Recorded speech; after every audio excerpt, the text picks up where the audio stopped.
Good morning. Glory to the Lord Jesus Christ. So, Gloria had her exams during the last couple of weeks, and the Lord has obviously been dealing with us about the Sabbath, how to keep the Sabbath. And He's very particular about it, just like He was particular in the Old Testament, where He's mentioned so many times about the Sabbath. And she had a difficult exam, Sanskrit, a tough exam where she only gets maybe 60 or 70% or 75% on a usual basis.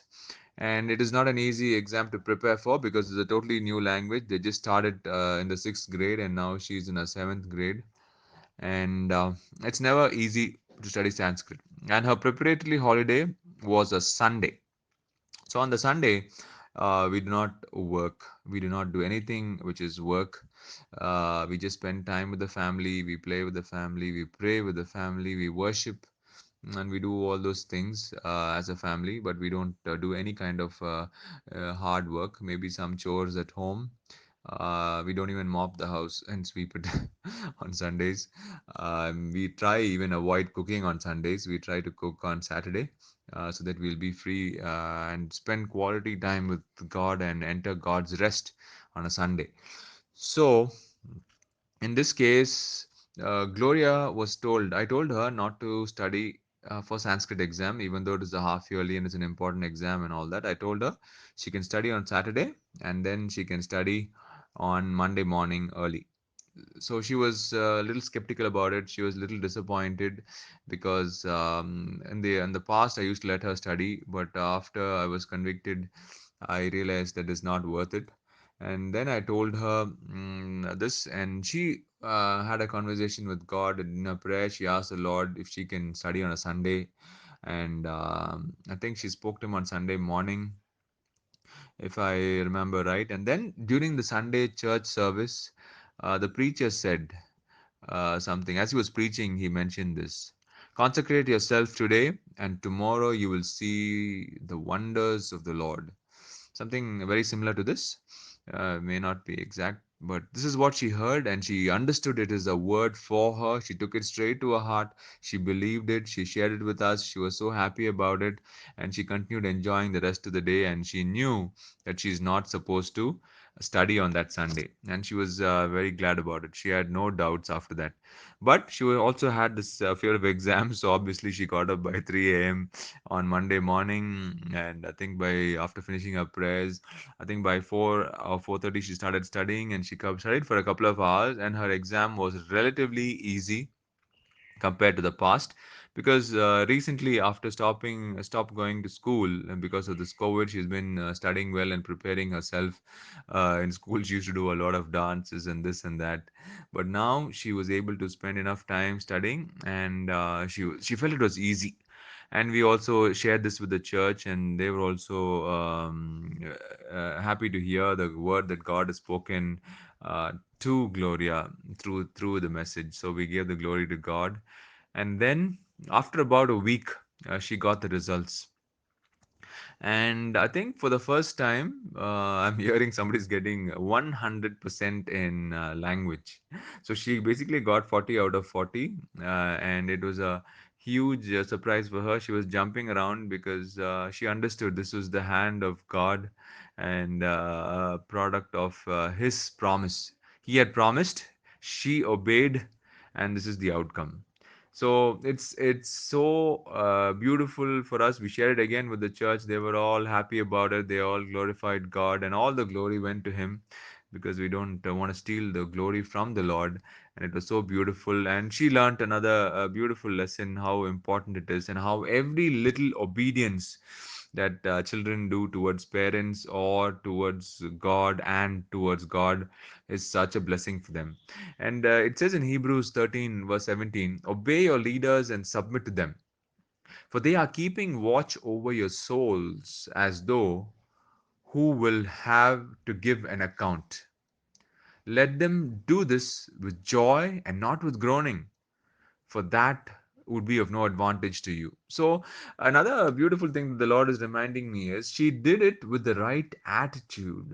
So, whatever we do, especially I've seen a lot in the Old Testament and the New, The Lord wants us to do things with joy and not with groaning. Even giving, we give with joy. If we're not able to give with joy, we just don't give, or we give a smaller amount.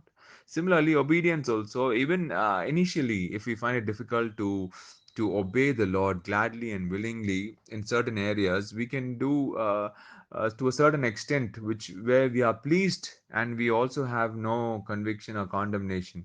And then, as the Lord leads us and shares with us, we can make it better and better. Because even we used to go for shopping on Sundays and all that, but now I believe we may not go for the next few years at least, as long as it is called today. On a Sabbath, I don't think we'll go out for any shopping or even for the basic necessities as far as possible, unless it's an emergency. But again, that is each one's conviction, and however the Lord is leading them. But whatever we do, we have to do to with gladness. Similarly, James 1:22 says, "But be doers of the word and not hearers only, deceiving yourself."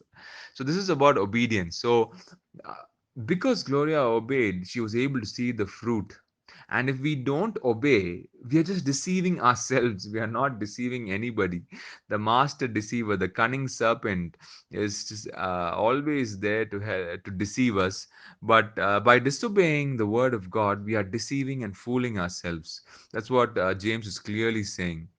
And there are a lot of other benefits of obedience, and one of the ones is mentioned in Isaiah chapter 1, verse 19, which says, "If you are willing and obedient," so you're willing and obedient, "you shall eat the good of the land." So this is just not talking about food, it's talking about everything: your food, your clothing, your shelter, your blessings, you being filled with the Spirit, the fruit of the Spirit.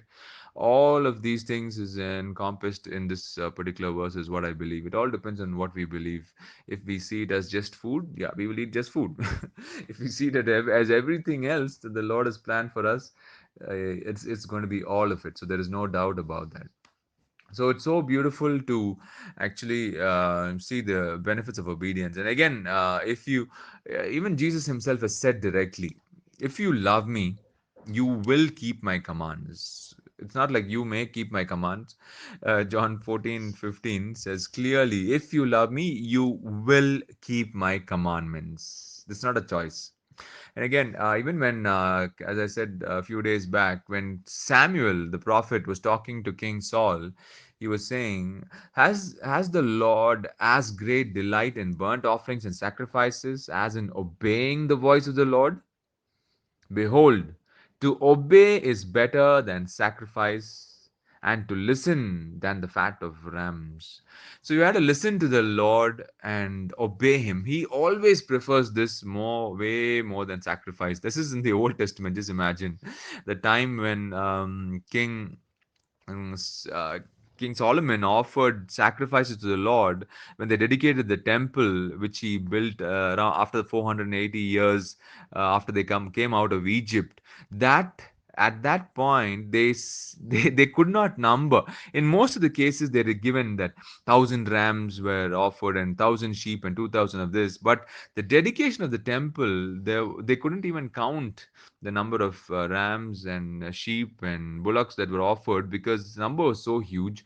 All of Israel was gathered there, and they all gathered around. They tented around that whole region, and they offered, and they had a 1 week or basically 2 weeks of celebration offering to the Lord. But even though there was so much about sacrifices then, even King Saul, among the 3,000 odd proverbs which he has written, sorry, King Solomon, he has mentioned clearly, even he has mentioned it's always better to obey than doing great sacrifices for God.